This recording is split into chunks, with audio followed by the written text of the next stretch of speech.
Picking an AI-powered IDE. Pretty big deal. There are nearly a dozen potential tools, each of which has its own raving fan base that will draw and quarter you in the streets if you disagree with them. Well, it's no mystery that Cursor AI is at the top of a lot of those lists. It's a great tool and it has a ton to offer. Plus, it's got beginner-friendly pricing. But for a complete beginner, some of these features might seem like a foreign language. So in this video, I wanted to break it down for you step by step. And what's a better way to do that than to actually work on building out a real project to show each of those features? So that's what we're gonna do.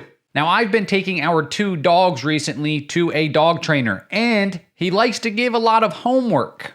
So I thought I'd create for myself a basic tracking app, complete with user authentication, being able to add my different dogs in and manage their profiles, track their progress, all of that good stuff. So I'm gonna show you how Cursor works, but I'm gonna do it through the lens of this project, showing you how each major feature that I would use actually comes into play in a real world context. And so this video is gonna be perfect for you, especially if you're a beginner that wants to really ramp up quickly with Cursor, or even if you're a little bit more intermediate, but you like to see the different use cases of how other people combine different features to do cool stuff. So we're gonna go through some things like the MCP servers I use, rule sets that I use in real life to code things out, and a few other goodies, so stay tuned to the end.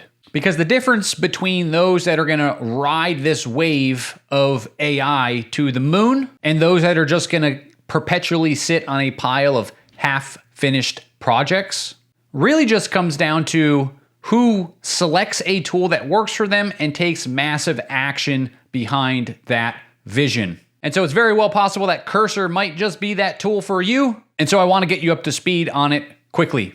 So let's get into it.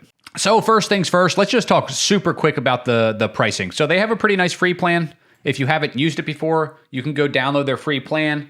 They're giving you a free 2-week trial of this Pro plan so you can really see what it would look like. But the plan that I am on is this Pro plan right here, $20 per month. So what do you get in this?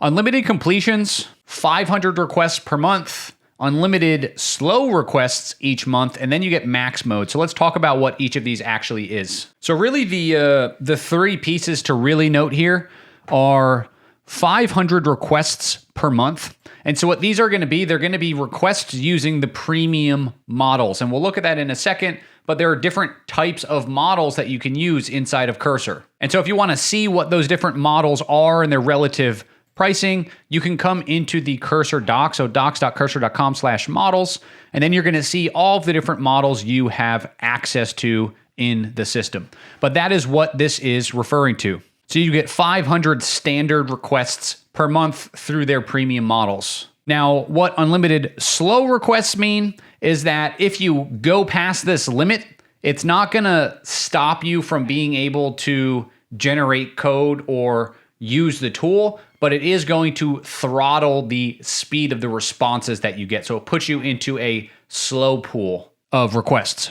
And so last but not least, down here we have max mode. And what max mode is it turns on the maximum context window size for that model that you are working with. Now the difference is it swaps to usage-based pricing when you do that. So when you're using these requests, this is all included in this $20 per month. But if you want to go in and start turning on max mode and really like abusing max mode for things that you probably don't really need it for, it is going to be an add-on in addition to the $20 per month that you're already paying for. But enough about that. Let's actually get in and look at this stuff. So here we are inside of Cursor. First things first, on this left-hand side, this is where we have what we'll call our file explorer. Now, to save time in this video, I already planned out an app and kicked off a starter project using a Next.js starter app. Now, if you wanted to use that same exact starter and just have an app that's kind of working out of the gate, you can just come into your terminal and type in npx create next app at latest, and it's going to then ask you some questions like what are some of the different configurations you want to have? Do you want it to use TypeScript and so on? And so after you do that, you are landed into a project that looks something like this. Okay, so that's where we are starting from. Now, for the actual context of what we are building and what we put into like our backend and our front-end repositories, I used my 4-step vibe planning process in order to generate the features that we're going to be building and the tech choices and all of that. So this video is going to be about now utilizing this in order to build the project out in real time. If you want a link to that other project where I build something like this, I will link it somewhere around the video and down below so you can go check it out. So when we want to look through the different directories that we have or different files that we have and how it's all working, that is taking place in this file explorer. So if I wanted to go in and look at different authorization components, for example, or anything else that I might have, I can just pop through some of these different folders. And now a lot of these files are going to be empty because we haven't actually built this stuff out yet, but everything is going to live here. Now, let's say we want to actually start coding. So on a Mac, we can just hit Command L, and that is going to open up this chat interface, which I will zoom in on. Now, we're going to be making ample use of this throughout the rest of the video. So right now, I'm just going to cover some high-level features. So up at the very top, we have really two primary options. We can create new chats and we can view past chats. Then as we move down below, we start getting into some of the more exciting or interesting features. So you'll see that we have this agent mode, but then we have a few other modes. So we have agent mode, we have ask mode, we have manual mode, and then we have these custom modes down here. And so what agent mode is it's allowed to go out there, it can do planning, it can search things, it can edit any files that you have in your app. Think of it as like an autonomous agent that is just going out, it's executing terminal commands, it's doing everything for you without you necessarily needing to approve every single step along the way. Then we have our ask mode. So if we wanted to just ask questions to the code base or have some sort of just like conversation with it, without it going through and actually modifying anything, we're going to do that inside of ask. And then in manual mode, this is where you want to really kind of take over the reins, go into specific files and start doing very specific work, right? With like a very targeted mentality. So what is an example of where I might want to use something like this? So we're going to look at this stuff in a second, but we can see that I have all of these different tasks already preloaded into my project. And these are tasks that I'm going to go through and actually build in order. So let's say in step number 2 that we're in here, we wanted to come through and we wanted to ask, what are the manual steps that I need to go do myself that I can't do in Cursor in order to set up this step? Right, so I can ask it like, hey, I need to set up Supabase now. What do I need to actually go out and do inside of Supabase in order to get this working inside of my local app? And so I don't need it to actually code anything for me, right? I just want it to tell me what I need to go do. And that is exactly what it does. It says, hey, you got to go sign up at Supabase. You need to create a new project. You need to do this, right? You need to follow all of these steps. Then you need to grab your API key. After you have that API key, you need to come back to this project and you need to create this environment variable that has those API keys, right? So I'm just asking it questions about my code base. Now, let's say that I actually did have that API key. Well, what I could do is I could go into my agent mode and I could say, go create the environment file and variables for me to place my Supabase data, right? And so now it's going to actually go out and it's going to make those edits. And so that's the fundamental difference between the ask version and the agent version. The agent version is going to go out and actually start doing things, right? So in this case, it's doing the planning. It's looking through all the files in my directory, and then it's going to go out and it's going to create that environment file, and it's going to have those variables. And now we're actually running into a situation where I have some ignores where the AI can't actually look at certain types of files, but that's a separate issue that I have now created for myself. Now, the next option that we have here, we'll see that Claude 3.7 Sonnet is selected. We have a few different options for selecting our model. Now, Cursor by default wants you to have the auto mode selected. And what that means is, based on the perceived difficulty of that task, it is going to decide what model it should use. So their opinion is that for most tasks, you should just use the auto mode because it is going to make that decision for you.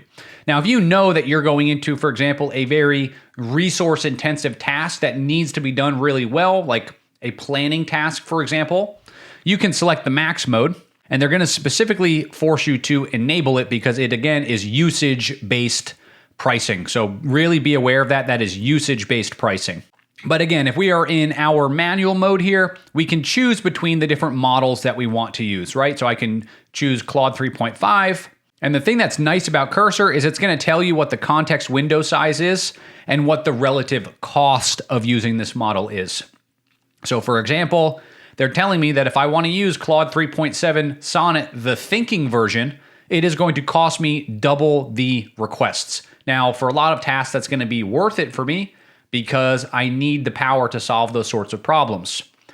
And then, of course, we can go through things like Gemini, the GPT models, and so on. We have access to all of those here. Now, if we want to enable more models, we can go into our Cursor settings, and then we can go to models, and we can just start selecting the models that we want to use.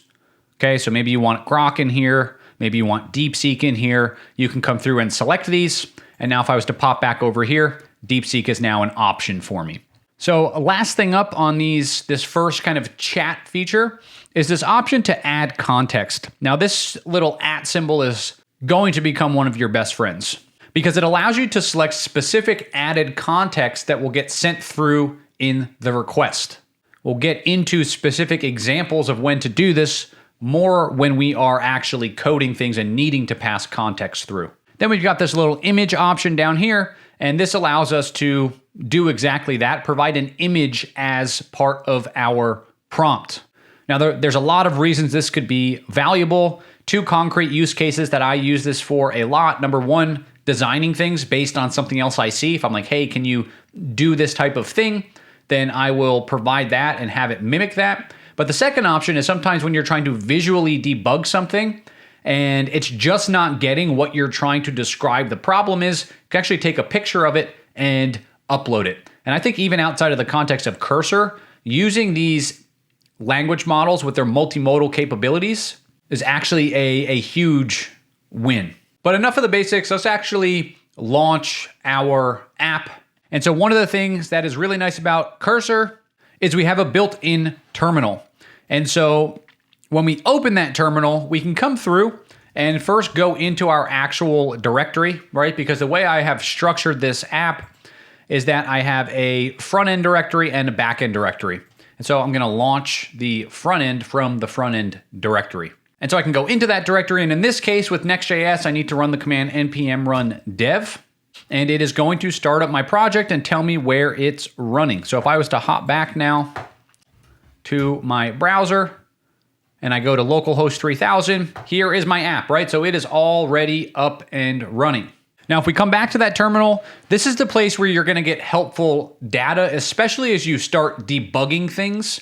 And the thing that's nice is you can access these bugs and errors and other messages that are coming through from the terminal. You can access them directly inside of your project. So that makes it a lot easier to actually debug problems because again, Cursor is gonna get that full context of what exactly is going on. And now we have some other options up here: problems, output, debug console, terminal, and ports. Now I will tell you, if you are a beginner, the only thing you really need to worry about is this terminal area. So don't worry about all those other features. So now that it's time to start building, let's build out our first rules. And so rules are where we can give the system a very specific set of guidelines. So if we hop back to our settings, one of the options that we have here below models is rules.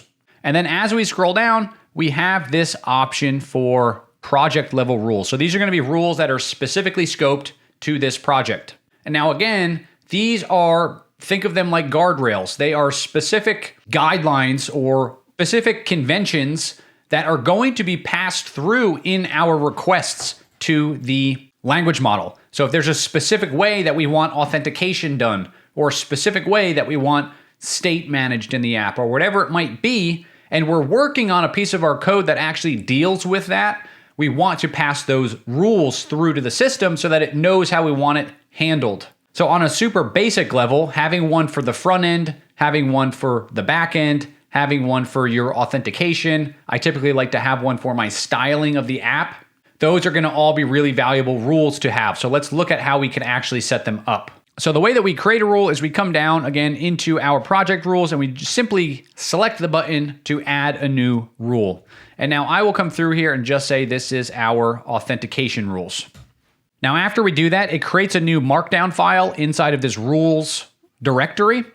And then it's asking us to describe this rule. So we could type in here and put what our rule actually is. And so there's a few ways that you can pull these rules. The first one is an app called Cursor Directory. So cursor.directory, and then there's this option up here for rules.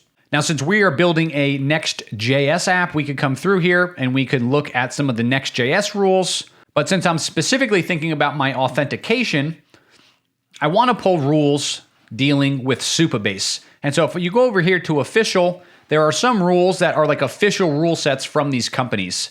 And so the one that I'm going to go look at is the Supabase rule, because this is all dealing with how to use Next.js Supabase authentication.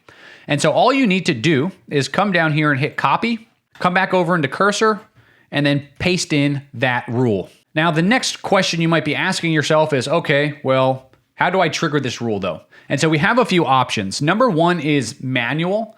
And the way that this works is that when I'm over here and I'm dealing with authentication, I can come through, I can go to Cursor Rules, and I can send that authentication rule through. So again, if I was building the component that handles authentication, so if I was coming in here and saying, build out my login and registration screen, and I was to send that through, it's gonna then send through all of this context to the language model so that it knows to follow these instructions, right? It knows to use the Supabase.js SDK. It knows to set up the environment variables. It knows that it needs to have these utility functions. It knows that it needs to hook up the middleware to refresh authentication tokens, right? It knows it has to do all that stuff because I'm sending it through as a rule. Now, there are other ways you can do this. So you have agent requested. And the way that this works is you come through here and you describe the rule. So I could say, anytime we're dealing with authentication systems. Anytime we're dealing with authentication systems, you need to send this rule set through. So if this agent is doing the work, it's going to query my rules to see if it needs to use this. So it's going to say, hey, I'm dealing with an authentication problem. Let me go pull the authentication rule. Then we have auto attached, which means we can have it match specific file patterns. So for example, we have this one that already comes through from Next.js, where I could say, hey, anytime it matches a that did not paste through properly. Oh, it's because I don't have JSX. Anytime any of these file types get matched, like a TypeScript file, for example, then it could send it through. Or we could say, hey, always send it with every single request. I think the manual, depending on the rule that you're using, for example, not super often that I'm going to be going in and actually modifying my authentication stuff. So I would probably set this to like a manual rule. Now, one other thing or one other site that we can use is one called playbooks.com. And so playbooks.com is cool because they have rules. They also have MCP servers and they have modes and prompts, which we're going to look at a little bit later. But if we were to go to Cursor Rules, we could come through here. And again, we can find ones that are specific to our project. So let's say we are building with Next.js. I could come through here and look at this rule set and say, cool, I like that. I could copy it. I could come back over here and now I can go back into my settings and add a new rule, which could be front-end Next.js rules. Okay. And then again, I can come through here and I can paste in the actual rule set. Now for something like this, I am probably going to apply this anytime the file types match. So now that we have some of our bases covered, let's just do one last thing and find some helpful tools that are going to enable us to actually code this stuff. So if we go back to our cursor settings, we're going to see this option for MCP. And MCP, if you do not know, stands for Model Context Protocol. Now, long story short, you can think of these like third-party creations that enable you to do a lot more awesome stuff more easily. They're kind of like what the App Store was to an iPhone. So for example, maybe somewhere in your development process, you want to use Perplexity to research solutions to a problem or find existing bugs on a GitHub repository.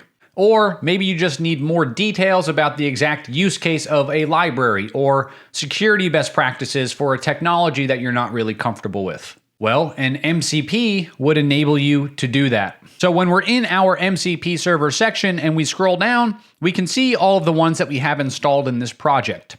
And now what you're going to notice is you have the name of the MCP, and then you have all of the tools that it has surfaced to you, meaning these are all tools that you can access.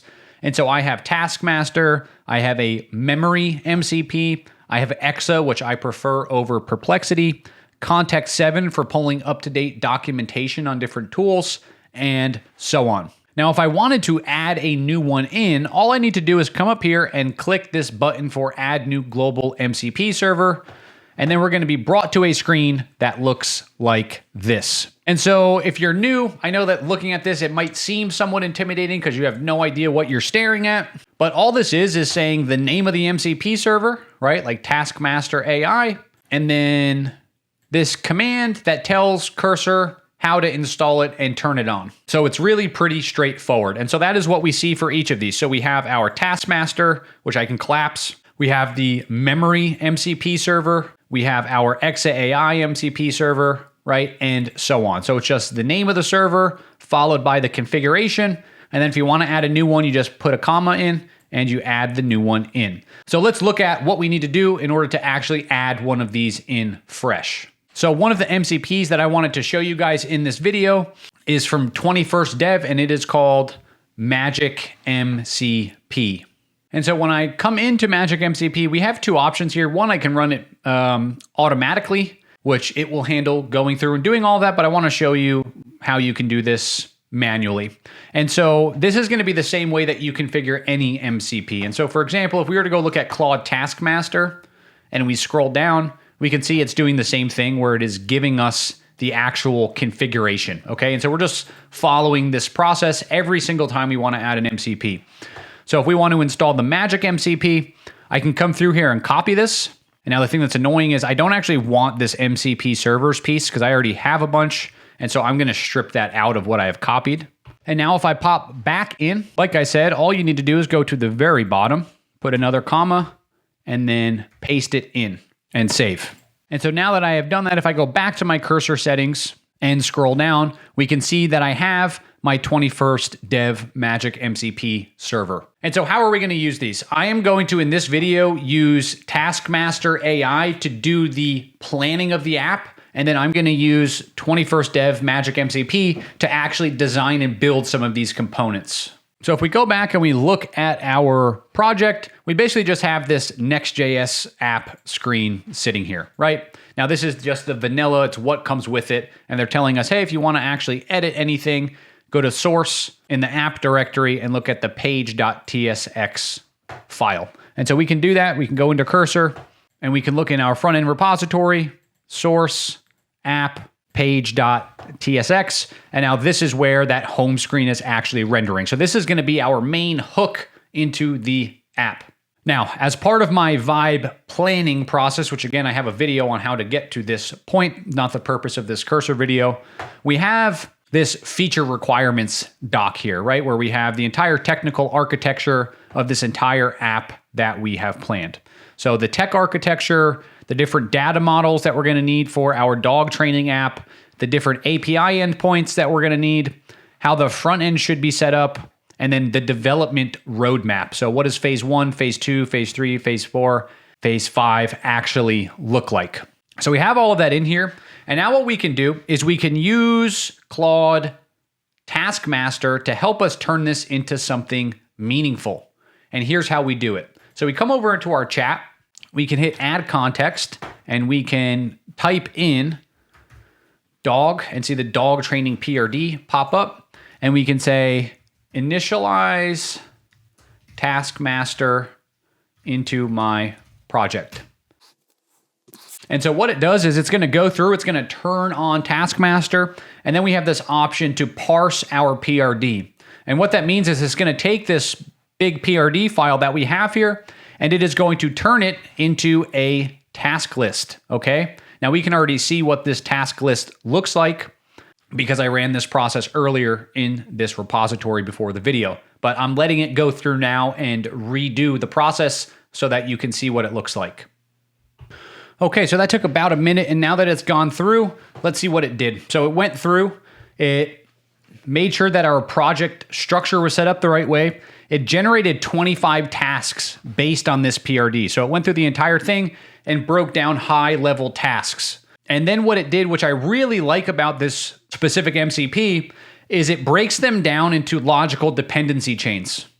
So for example, there are certain pieces that need to be set up before I can do another piece. I wouldn't want to create the dashboard if I don't even have the tasks set up that the dashboard will need to pull into it, right? And so it breaks down that dependency chain. And then after it has done all of that, there are a few different tools that you can use. So you can use the get tasks function to fetch tasks. You can use the analyze project complexity tool in order to break down each of these tasks based on how difficult they actually are. So for example, if I was to go into task 3, setting up the Next.js project with TypeScript, this might have like a 2 out of 10 on the complexity level. Whereas something else, if I was creating some really involved system like the API routes and the logic for doing certain things in the backend, that might be a little bit more complex. And so the reason that's important is we can start breaking down complicated tasks into individualized subtasks. Meaning this task 10, if it turned out that this is actually quite involved, might be broken down into tasks 10.1, 10.2, 10.3, and so on. And so now we can see that as it went through and did that complexity analysis, 7 of these tasks are considered highly complicated. 18 are considered like medium level complicated. And so now that we are ready to go, we can come through here and say, analyze the complexity of task number 1 and expand it if necessary. I'm also going to turn on auto before we go. So now as we start proceeding through with Taskmaster, it's giving us commands and we're able to start moving through the project and installing the different packages and dependencies that we need in the project. Now here's one thing that I will say. We can already see that it's not really handling very well that we have this dual repo system where we have the front end and the back end technically in the same project, and it's now it installed all these dependencies and created this package file just randomly where it should have created that in the front end repo. And so what I'm going to do is I am actually going to just tell it that you created these files in the wrong repository. All front end changes should be in the front end directory. And we're going to let it go and make that change for us. And so now we can just come through and tell it to continue. Mark that task complete and continue to the next subtask, which in this case should be configuring TypeScript, ESLint, and the environment variables.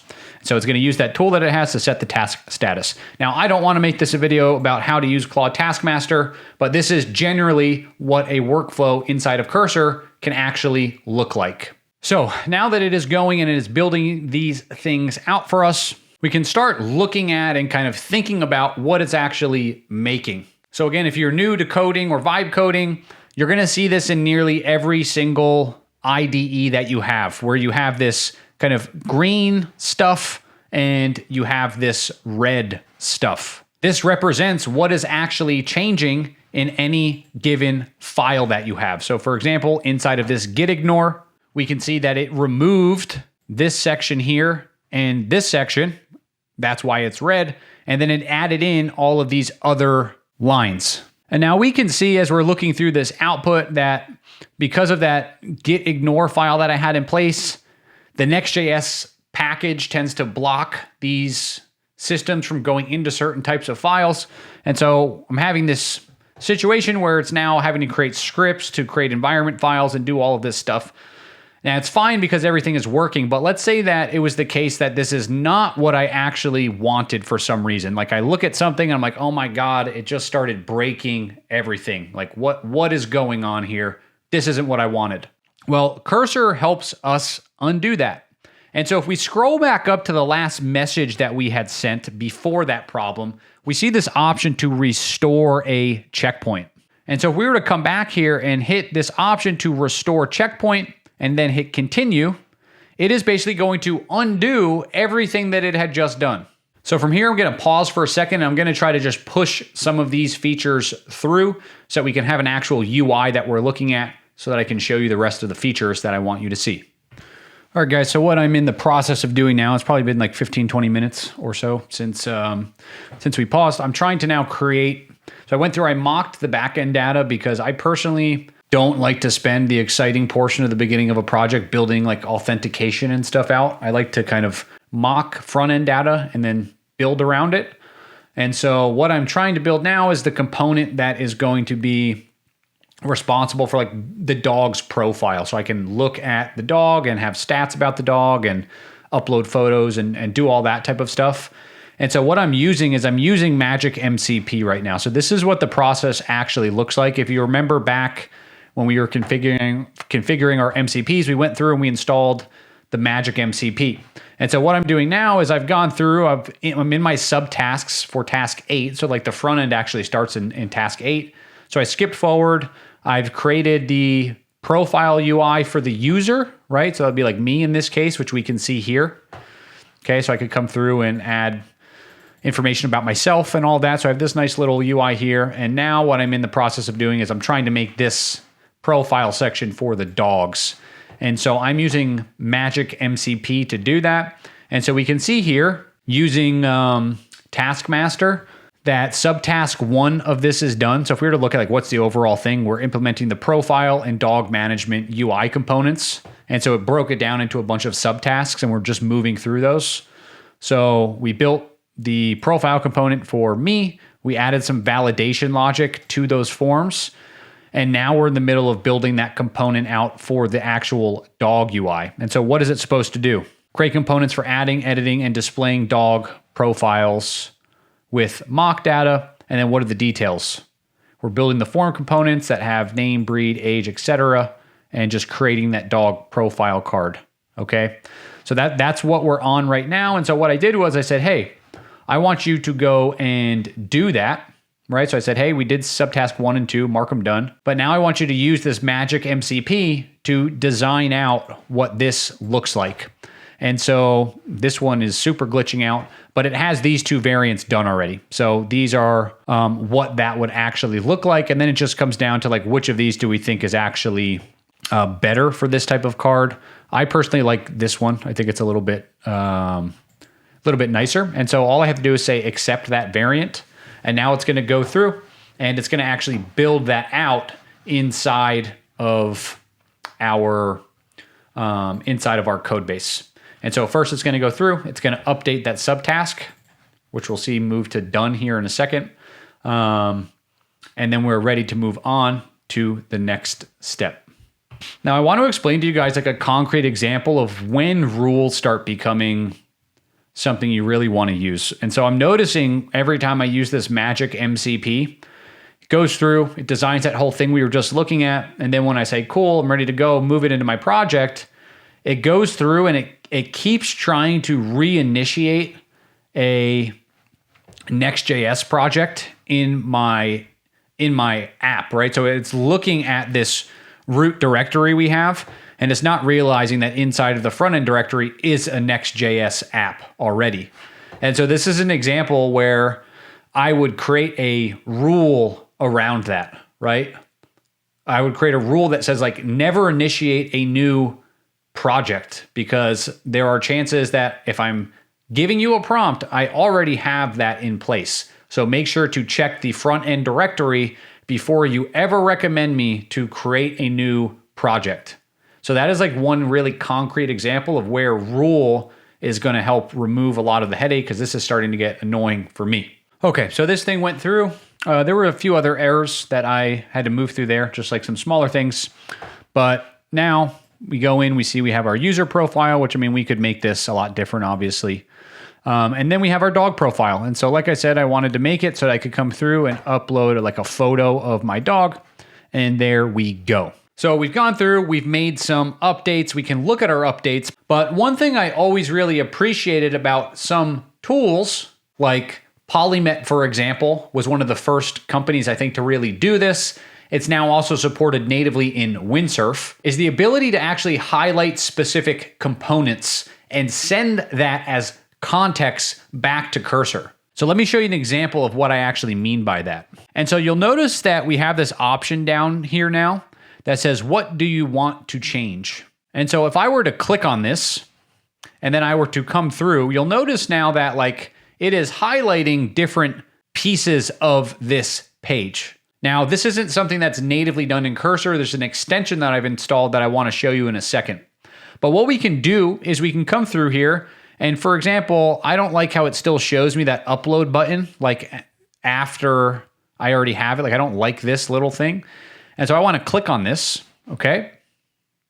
And then the prompt I want to give is when a user has uploaded an image, this should no longer render.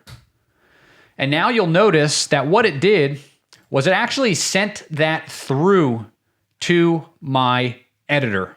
So it's able to take the specific context of where in the code base this thing is rendering out from, and it passes it through along with our exact request. So it's passing the exact code through and whatever prompt we sent through. And we can see it made that change in like a second.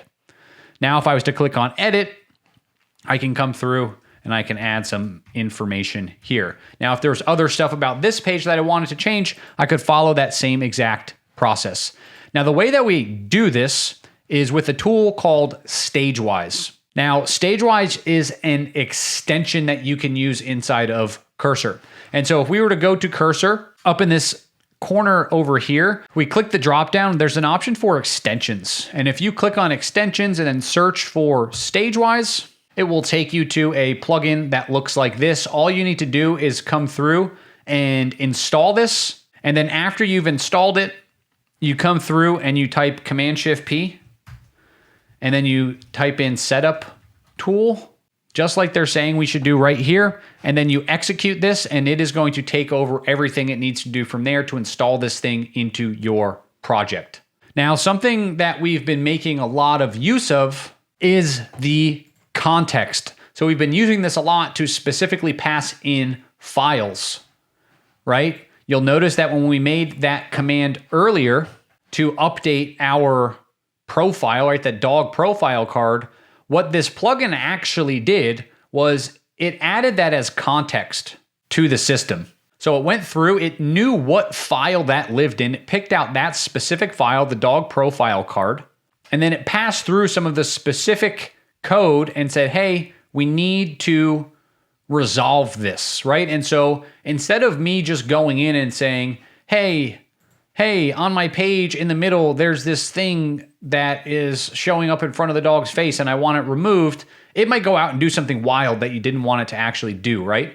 And so let's talk a little bit about some of these different context options. So the first and most obvious is providing actual files. So again, if I wanted to provide like the entire dog profile card file, this is going to pass through this entire file as context. Now, if I wanted to pass in like a very specific section, so let's say we knew that this function was a function that was causing me a problem, I could come through and then I can just add it to the chat by hitting Command L. So it's going to pull those specific lines through and send just those as context. But let's say, since we're using all this mocked data, that I wanted to actually start building out the tables, for example, inside of Supabase. Well, I could come through here and I could start looking for those tasks, right? So if I went back to my file explorer, I went to tasks and I found the task where we're actually doing that configuration.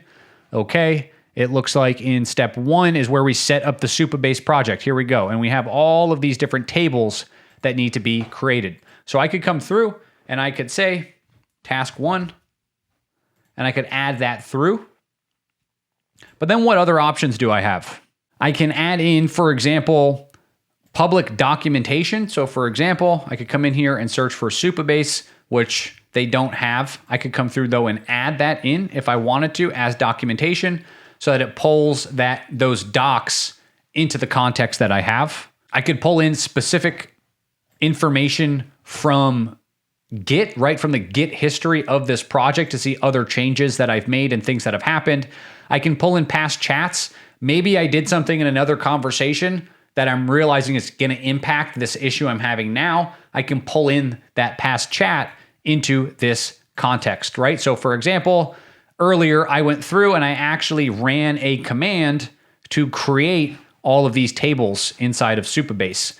And so if I'm now dealing with a problem that has something to do with this, I can pass it through as added context. We also have our cursor rule. So again, if I'm working on the authentication side of things, I can come through and I can say, hey, I want to pass through those Supabase authentication rules.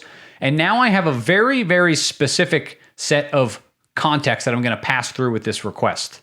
Some other options that I have, I can hook in the terminal directly so that it can look at like terminal outputs. I can hook in web browsing capabilities. So I could say, for example, that I want it to look up the current Supabase authentication documentation, and it's going to know now that it can use the web search as a tool. Okay, so there's a lot of options that I have here. So I could say, look up the current Supabase authentication documentation and help me figure out how to configure my database connection based on task 1. Now it's going to go out, and instead of just me saying, hey, how do I connect my database? We're extending way beyond that, right? We're passing the specific files involved, which is something I probably should have done if we were going to actually run this. What files do I know of already that should be handling that? I'm passing in a relevant past conversation where I've already done something somewhat related to this. I'm passing in my rules that are likely going to specify how environment files get handled.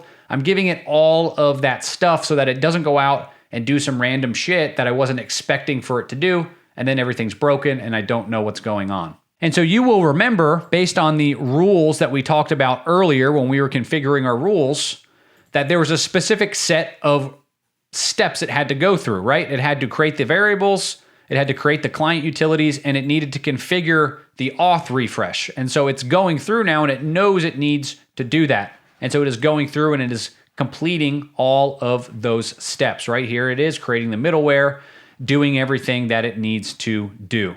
Now, one of the last things I want to show you, it's actually really, really cool, and that is custom modes.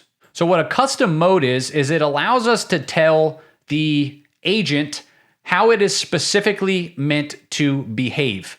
What are some reasons where this might be helpful? Imagine for a moment that anytime you go to, say, solve a bug that you have, you move through the same 4 steps every time. You ask the LLM to find the top 5 root causes of this issue. What do they suspect could be the problem? You then go through and you add console logs throughout all of your code and early returns to identify maybe that your data payloads aren't what you're expecting them to be at different points. And then you use Perplexity to research GitHub issues or other bugs that people have already solved related to this on the web. And then you go through and you test your changes for those hypotheses that it had given you. Imagine that was the 4 steps you went through every time. Well, the thing that's really cool about custom modes is that we can come through and we can add custom instructions that forces it to do that every time. And we can actually determine what tools it's able to access. So maybe we want it to go through here, but we don't want it to use any MCPs.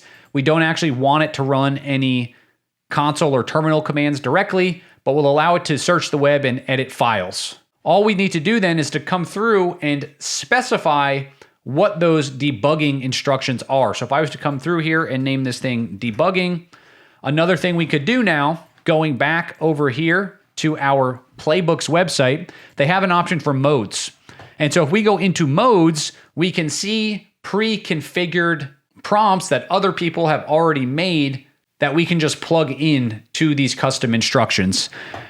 And they give us some options to filter through this. So for example, we have things to auto-fix errors, which is this exact use case that we are going through. Okay, so let's say we wanted to use one of these, and as we go down and look at it now, this is a security auditing prompt, right? So we could come through here and look, it has a bunch of different prompts specifying things that we should be looking at. Authentication problems, input validation and sanitization, data protection, API security, web app security. So this is all pretty cool. So we can copy this, and now we can come back over to our custom mode, and maybe instead of debugging, we're just going to call this security checks.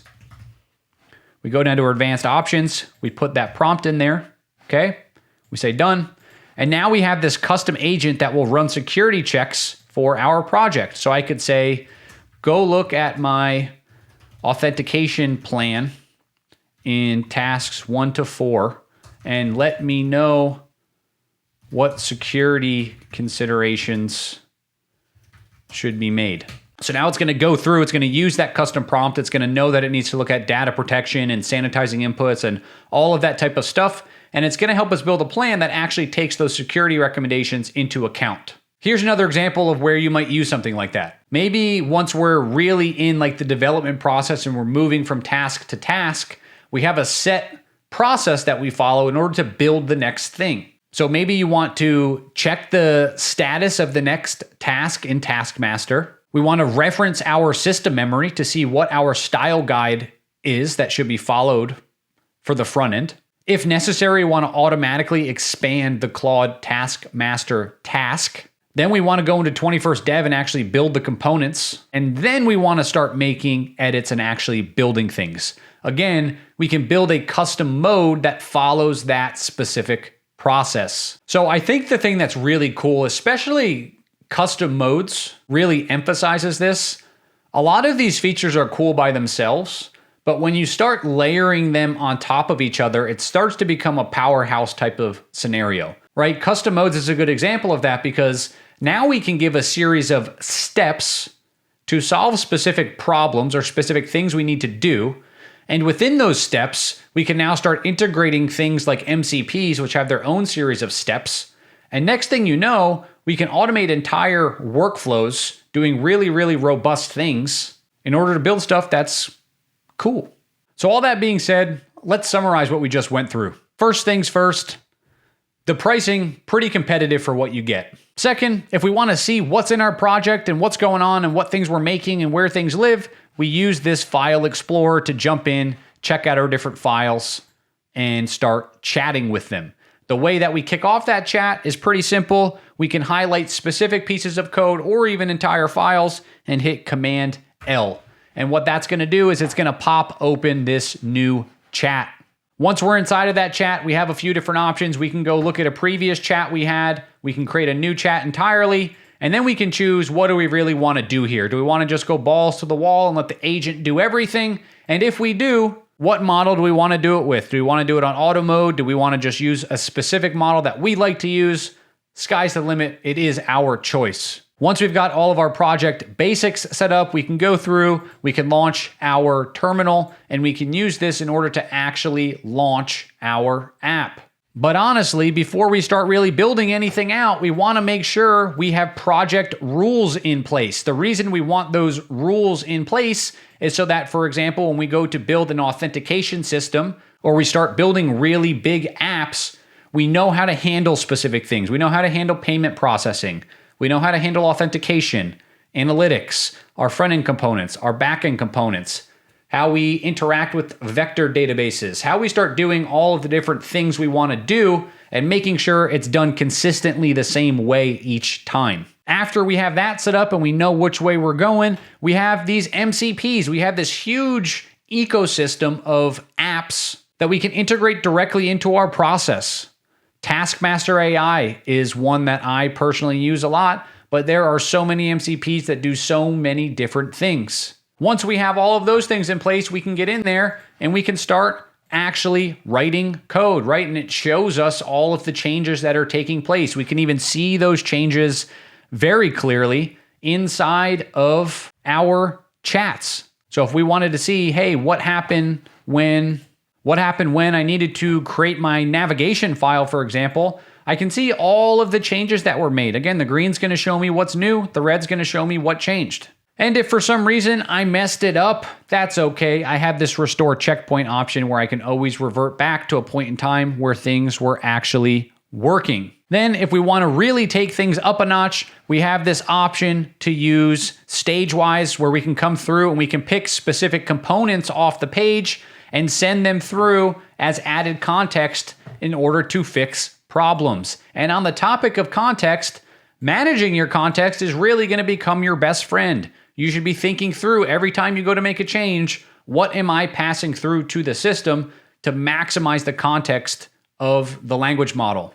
Probably optimize is actually a better term than maximize. And then once we have all of these awesome workflows dialed in, we can come through and we can start really putting the icing on the cake by creating custom modes for ourselves. What are the ways that we frequently do things, and how can we just codify that so that instead of having to go and write the shit out every single time and have to go pull it from our prompt database and put it in here and do all that stuff, we can just use it as a built-in mode and the thing rolls on autopilot. So that is it for this video. I am really a big proponent, a big fan of finding a small set of tools that meet me at my current skill level and then drive the hell out of them until I reach that next level. Whether you're a beginner vibe coder or you're an intermediate dev, Cursor's a great tool. But for more videos like this one, consider giving me a subscription. Either way, I will see you in the next video.